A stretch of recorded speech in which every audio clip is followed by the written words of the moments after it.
Welcome back to my YouTube channel. Today our topic is Ampere's circuital law. आज आपका topic है Ampere's circuital law. This law was given by Ampere's, that's why it is known as Ampere circuital law. तो ये ampere ने दिया था, इसीलिए इसका नाम जो दिया गया है that is ampere circuital law दिया गया है।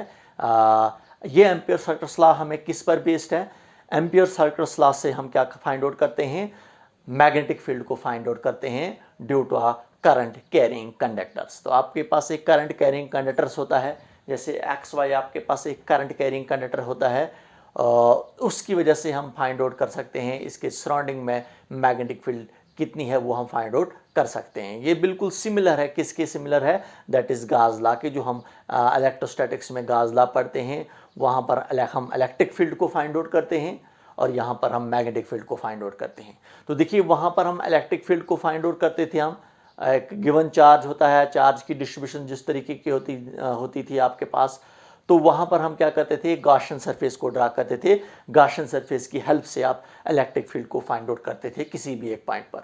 तो यहाँ पर आप मैग्नेटिक फील्ड को फाइंड आउट करते हैं हम, लेकिन यहाँ पर आप क्या करते हो? आप एक एम्पेरियन लूप ड्रा करते हो। आप उस एम्पेरियन लूप के जरिए से आप मैग्नेटिक फील्ड को फाइंड आउट करते हो आप। तो सबसे पहले हम इसकी स्टेटमेंट पढ़ेंगे हम, एम्पियर सर्कुलस लॉ क्या कहता है। जैसे आप यहाँ पर देखिए, हमारे पास एक कंडक्टर है, हमारे पास एक्स वाई, जिसमें करंट फ्लो कर रही है फ्रॉम एक्स टू वाई। तो इसके सराउंडिंग में ये मैग्नेटिक लाइंस ऑफ फोर्सेज जो है, ये मैग्नेटिक फील्ड जो है मैंने ड्रा की है, ये हमारे पास क्या है? ये मैग्नेटिक लाइंस ऑफ फोर्सेज हैं। जैसे हमारे पास करंट अगर हमारे पास एक्स टू वाई फ्लो कर रही है तो मैग्नेटिक लाइंस ऑफ फोर्स, जैसे हमारे पास देखो, अगर करंट ये थंब जो है करंट की डायरेक्शन को रिप्रेजेंट करेगा। अगर करंट ऐसे फ्लो कर रही है तो मैग्नेटिक लाइंस ऑफ फोर्सेज जो है वो एंटी क्लॉकवाइज हैं। तो मैग्नेटिक लाइंस ऑफ फोर्सेज जो आपको नजर आ रही हैं वो कंसेंट्रिक सर्कल्स में आपको नजर आ रही हैं, एंटी क्लॉकवाइज नजर आ रही हैं। तो देखिए, इस कंडक्टर की वजह से अगर हम इसके सराउंडिंग में मैग्नेटिक फील्ड को फाइंड आउट करेंगे हम, तो एम्पियर सर्कुलस लॉ हमें क्या कहता है? वो मैग्नेटिक फील्ड किसके इक्वल होती है? तो देखिए, स्टेटमेंट मैंने ऑलरेडी लिखी है। It states that line integral of magnetic field around any closed path in vacuum is equal to mu naught times the total current enclosed by the closed path, जिसको हम mathematical form लिखते हैं, जैसे close integral of B dot D L is equal to mu naught times the total current threading through a closed path. तो ये हमें क्या कहता है कि हमारे पास एक कंडक्टर है एक्स वाई, इसके सराउंडिंग में कितनी करंट फ्लो हमारे पास मैग्नेटिक फील्ड बन रही है, इसके सराउंडिंग में मैग्नेटिक फील्ड किसके इक्वल होती है?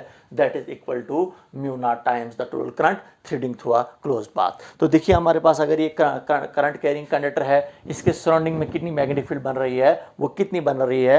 एम्पियर सर्कुलस लॉ में ये निकाल के देता है, that is mu naught I के इक्वल होती है। तो म्यू नॉट क्या होता है हमारे पास? हमने ऑलरेडी पढ़ा है, magnetic permeability in free space. समझे आप? ये होता है magnetic permittivity in free space में होता है। तो फ्री स्पेस में हमारे पास वैक्यूम भी आता है और एयर भी आता है। वैक्यूम का मतलब हुआ हवा भी नहीं, या आपके पास हवा भी नहीं होगी या एयर होगी। तो उस टाइम हमारे पास जो है ये करंट कैरिंग कंडक्टर अपने सराउंडिंग में मैग्नेटिक फील्ड किसके इक्वल बनाता है? That is mu naught I के इक्वल बनाता है।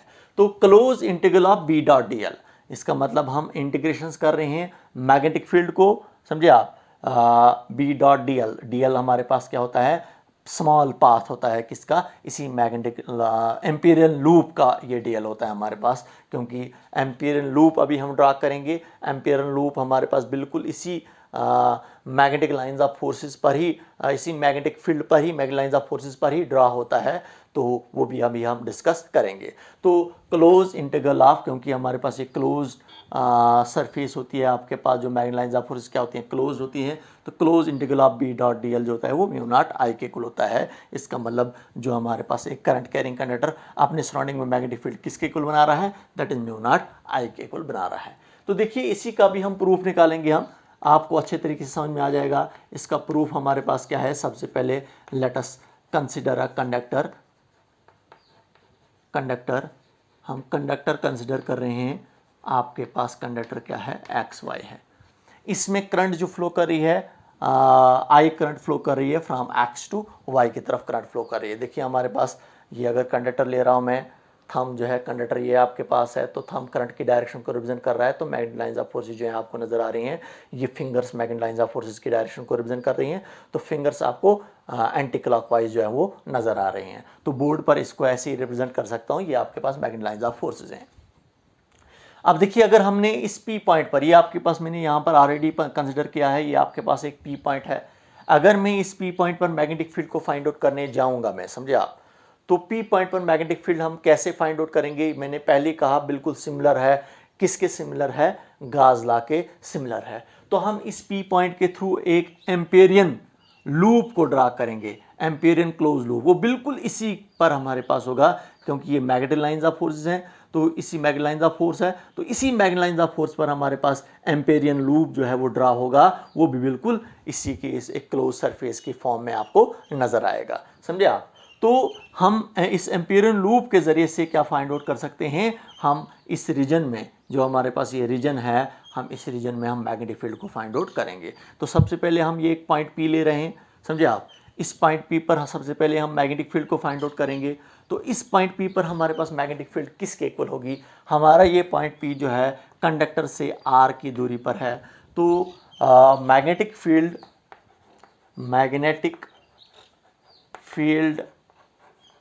Eight point P due to straight conductor, या हम लिखेंगे ड्यू टू स्ट्रेट कंडक्टर आपके पास क्या है? एक्स वाई है। इस एक्स वाई की वजह से पी पॉइंट पर हमारे पास मैग्नेटिक फील्ड क्या है? ये हमने बायोट-सावर्ट्स लॉ में हमने ऑलरेडी पढ़ा है कि एक स्ट्रेट कंडक्टर की वजह से पी पॉइंट पर हमारे पास मैग्नेटिक फील्ड कितनी होती है? जब ये पी पॉइंट जो होता है हमारे पास, that is near to the centre of conductor, जब हमारे पास ये कंडक्टर्स के नज़दीक होगा, हमारे पास पी पॉइंट होगा, तो उस टाइम हमारे पास ये मैग्नेटिक फील्ड किसके इक्वल होता है? B is equal to mu naught I divided by 2 pi R के इक्वल होता है। तो ये हमारे पास क्या है? This is the magnetic field at point P. At point P पर हमारे पास मैग्नेटिक फील्ड होता है, वो किसके होता है? वो mu naught I divide by 2 pi R के इक्वल होता है।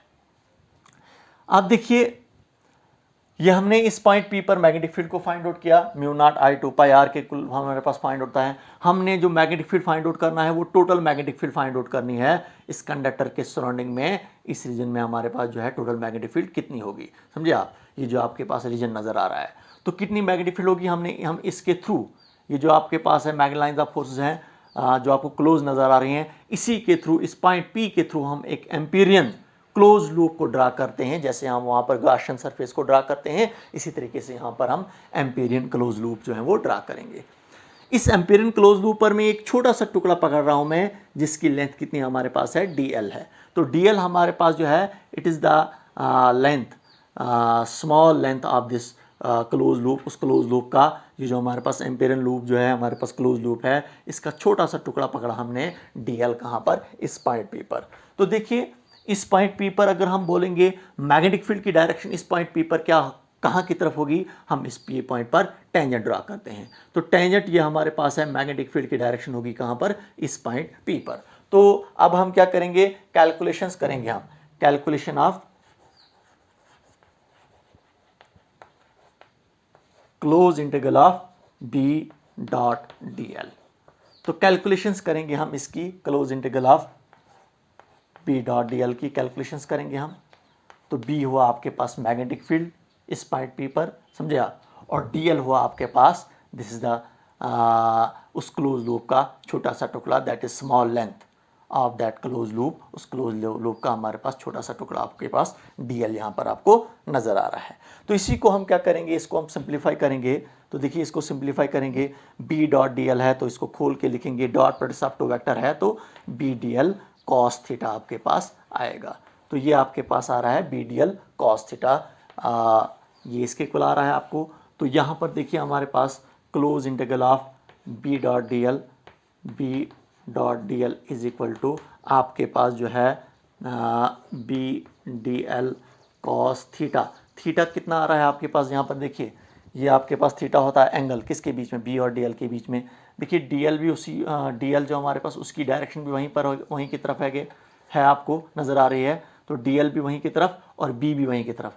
तो डीएल और बी पैरेलल में है, आपस में है, तो यहाँ पर एंगल बी और डीएल के बीच में क्या होगा? वो जीरो होगा, क्योंकि बी की डायरेक्शन भी वहीं की तरफ है और डीएल की डायरेक्शन भी वहीं की तरफ, और थीटा यहाँ पर क्या होगा? वो जीरो होगा। तो आपके पास close integral of B dot D L is equal to किसके इक्वल आ रहा है? That is equal to cos zero होता है 1 के इक्वल, तो आपके पास आ रहा है सिर्फ और सिर्फ बी डी एल आ रहा है, क्योंकि कॉस जीरो 1 के इक्वल होता है।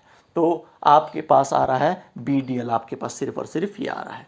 तो close integral of B dot D L is equal to, B को बाहर निकालेंगे हम, पी पॉइंट पर हमारे पास मैग्नेटिक फील्ड कितनी है वो हमें कांस्टेंट है, वो आपको पता है कितनी है, तो हमने निकाली है, इसको हम बाहर निकाल देंगे। और integral of D L, D L हमारे पास क्या है, that is small length of this closed Amperian loop. Close Amperian loop का हमारे पास क्या है, ये स्मॉल लेंथ है। तो इंटीग्रेशंस का मतलब क्या होता है, इंटीग्रेशंस का मतलब होता है कि आपने छोटे छोटे डीएल्स को क्या किया है, ऐड किया है। तो छोटे छोटे डीएल्स को आप ऐड करोगे आप, तो close integral of B dot D L is equal to, आपको पता ही है छोटे छोटे डीएल्स को ऐड करोगे तो आपके पास टोटल लेंथ आ जाएगी किसकी, इस एम्पेरियन लूप्स की, जो आपको सर्कुलर फॉर्म में नजर आ रहा है। तो ऐसे भी हम बोलते हैं integration differentiation get cancelled, you get L. इसका मतलब होता है सिंबल में हमने छोटे छोटे डीएल्स को ऐड किया तो आपके पास ये टोटल एल आ गया। तो आपके पास यहाँ पर नज़र आ रहा है दैट इज बी एल नज़र आ रहा है। तो बी डॉट डी एल आपको नज़र आ रहा है। तो आप पास करके इसको नोट करोगे आप, तो आपके पास क्या आ रहा है, close integral of B dot D L is equal to B into L की इक्वल आ रहा है। तो एल हमारे पास क्या है, एम्पीरियन लूप है, ये सर्कुलर फॉर्म में है। तो total length of this circular form में हमारे पास एम्पीरियन लूप की हमारे पास टोटल लेंथ कितनी होगी, अगर ये सर्कुलर फॉर्म में है तो वो हमारे पास किसके होता है, वो सरकमफ्रेंस ऑफ द सर्कल के इक्वल होगा। तो ये जो हमारे पास आपको जो एम्पीरियन लूप जो है वो सर्कुलर फॉर्म में आपको नज़र आ रहा है। तो यहाँ पर आपके पास जो होगा ये एल जो होगा हमारे पास, ये एल किसके इक्वल होगा, ये एल आपके पास दैट इज 2 पाई आर के इक्वल होगा। तो ये हमारे पास आ रहा है। तो close integral of B dot D L is equal to, B हमने ऑलरेडी निकाला है, बी किसके इक्वल है, बी हमारे पास जो है वो इक्वेशन फर्स्ट में देखोगे आप, बी मैंने ऑलरेडी निकाला है that is mu naught I 2 pi R के इक्वल है, क्योंकि हमने पहले ही निकाला है बी की वैल्यू, हमारे पास पी पॉइंट पे बी की वैल्यू क्या है, तो that is mu naught I divided by 2 pi R के इक्वल होता है। और 2 पाई आर ये भी हमारे पास है। तो 2 पाई आर गेट कैंसल्ड, आपके पास मैग्नेटिक फील्ड हमारे पास जो आ रहा है close integral of B dot D L आपके पास किसके इक्वल आ रहा है, that is mu naught I के इक्वल आ रहा है। ये हमने इसका प्रूफ निकाला, यही आपके पास जो है एम्पियर सर्कुलर लॉ है, close integral of B dot D L जो होता है वो म्यू नॉट आई के इक्वल होता है। तो close integral of B dot D L जो है that is equal to mu naught I के इक्वल है। तो ये हमने फाइंड आउट किया कि हमारे पास जो है ये जो हमारे पास इस रीजन में हमारे पास जो है जो एम्पेरियन लूप हमने ड्रा किया, तो इस लूप पर हमारे पास मैग्नेटिक फील्ड कितनी होगी, समझे आप, यहाँ पर मैग्नेटिक फील्ड कितनी होगी, यहाँ पर जो मैग्नेटिक फील्ड जो होगी वो इक्वल होगी किसके इक्वल होगी, mu naught times the total current threading through the closed path. तो म्यू नॉट को आपको मल्टीपल करना पड़ेगा किसके साथ, जो हमारे पास ये हमारे पास जो क्लोज्ड पाथ है, इस क्लोज्ड पाथ के अंदर जो हमारे पास करंट जो फ्लो कर रही है वो कितनी फ्लो कर रही है, उसको हम म्यू नॉट के साथ मल्टीपल करेंगे हम, तो हमारे पास टोटल मैग्नेटिक फील्ड निकलेगी इस रीजन में, जो हमारे पास जो है जिस रीजन में हमने मैग्नेटिक फील्ड को फाइंड आउट करना होगा। तो देखिए अगर हम ये आपके पास बाहर वाला रीजन है, यहाँ पर मैग्नेटिक फील्ड हम फाइंड आउट कर सकते हैं। इसी तरीके से हम अंदर वाले रीजन में भी हम मैग्नेटिक फील्ड फाइंड आउट कर सकते हैं, यहाँ पर भी हम मैग्नेटिक फील्ड फाइंड आउट कर सकते हैं। इसके थ्रू भी हम एम्पेरियन लूप को ड्रा करेंगे, बिल्कुल इसी के थ्रू हम ड्रा करेंगे। तो ऐसे हम यहाँ पर भी मैग्नेटिक फील्ड को फाइंड आउट कर सकते हैं। तो जैसे हमारे पास इसका मतलब ये आपके पास एम्पेरियन लूप जो है ये बाहर वाला है, इसके अंदर वाला भी हम ले सकते हैं, इसी तरीके से अंदर वाला ले सकते हैं हम। तो जितना हम कंडक्टर के नज़दीक आएंगे तो मैग्नेटिक फील्ड उतनी हमारे पास क्या होगी, वो ज़्यादा होगी। तो यहाँ पर हमारे पास ये बाहर वाला रीजन है तो यहाँ पर मैग्नेटिक फील्ड कम होगी, अंदर वाले रीजन में हमारे पास ये अंदर वाला रीजन है तो यहाँ पर आपको मैग्नेटिक फील्ड जो मिलेगी उससे ज़्यादा मिलेगी। उसके अंदर जाएं, उससे अंदर अगर हम जाएंगे हम तो मैग्नेटिक फील्ड और ज़्यादा मिलेगी, समझे आप। तो जितना हम कंडक्टर से दूर जाएंगे तो मैग्नेटिक फील्ड जो है वो कम होती जाएगी, जितना हम कंडक्टर से अंदर आएंगे, कंडक्टर के करीब आएंगे तो उतनी मैग्नेटिक फील्ड जो हमारे पास जो है वो ज़्यादा होगी। कंडक्टर से दूर जाएंगे तो मैग्नेटिक फील्ड कम होगी, कंडक्टर से नज़दीक आएंगे तो मैग्नेटिक फील्ड ज़्यादा होगी, समझे आप। तो ये आपका जो था एम्पियर सर्कुलर लॉ था। तो इस एम्पियर सर्कुलर लॉ से भी हम क्या फाइंड आउट करते हैं, मैग्नेटिक फील्ड को फाइंड आउट करते हैं। एक करंट कैरिंग कंडक्टर होता है कि करंट कैरिंग कंडक्टर्स के थ्रू हमारे पास, इसके ज़रिए से हमारे पास मैग्नेटिक फील्ड कितनी होगी वो हम एम्पियर सर्कुलर लॉ से हम फाइंड आउट करते हैं। तो okay, good bye, thank you.